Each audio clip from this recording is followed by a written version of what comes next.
Joining us here at Post 9 this morning is Citi's U.S. equity strategist, Scott Chronert, has a target of 5,600. Great to see you, Scott. Great being here. Before we get to the election cycle, rotation. You want to put an inning on this thing? I think we're early innings, right? So let's talk about small cap, which you were just featuring. So the fact is that small cap has had negative earnings growth for the past 2 years. You look at consensus expectations for next year, and for the first time in 3 years, you're going to see a narrowing of the growth gap between large and small.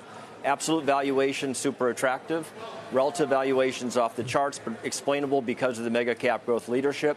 But the way this sets up is that typically when you go into this Goldilocks scenario, where we get a Fed pivot, easing rate influence, combined with, I think, some renewed confidence that we can navigate something close to a soft landing, I think the small cap rally has some legs here. And that fits with your long-standing house view of more cuts than the street expects, right?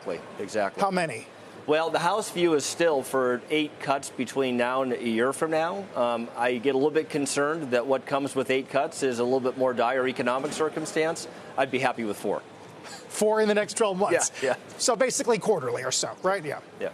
But the valuation gap with small caps, I mean, is there for a reason. They don't have the same kind of earnings power that you get from some of the big tech stocks, and they don't have the same kind of economy because demand is weakening, higher interest costs. I mean, that's why they haven't been in style. Is any of that changing? Well, they become more economic sensitive. Honestly, when you look at the Russell 2000 example as half the tech weight of large cap, got twice the industrials weight, has a very big exposure to banks, which I'm a big fan of right now. So all told, what you get is a more economic sensitive picture with less of that pure AI growth dynamic. But when you come to the Fed narrative and you look at the way the price action has been over the past 2 years, this all got priced in the first half of 22. Why are you a big fan of banks? Well, I think banks are the cleanest Trump trade right now. So you got a much easier valuation starting point, okay?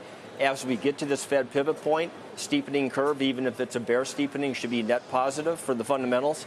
You go forward in terms of the trade talk and around tariffs, I think they're less exposed to tariffs. And so the icing on the cake is that you then you factor in some deregulatory spin, whether it's Basel III or open up a little bit on the M&A front. I think the banks are in a really good position here. Weren't concerned at all by the comments from the vice presidential nominee at the Republican convention last night, talking about Wall Street as the enemy?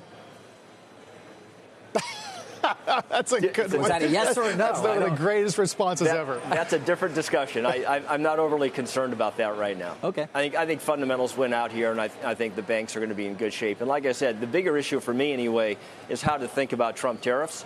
And in relation to what I still think, as Carl pointed out, as we go into next year, we're going to be faced with a deficit situation. And I haven't heard either candidate talk about a concrete plan on spending. And so what we have to be sensitive to is the fact that tariff talk begins to muddle the fundamental waters, right? Coming back to small cap, a little bit more domestic focus. You eliminate some of that issue.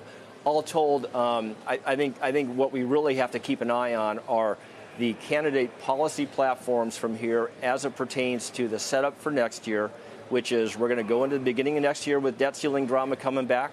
We're going to have the Trump tax cuts expiry at the end of next year, which the moment you start talking about lowering taxes, you have to find an offset on the revenue gap to deal with the deficit situation on that.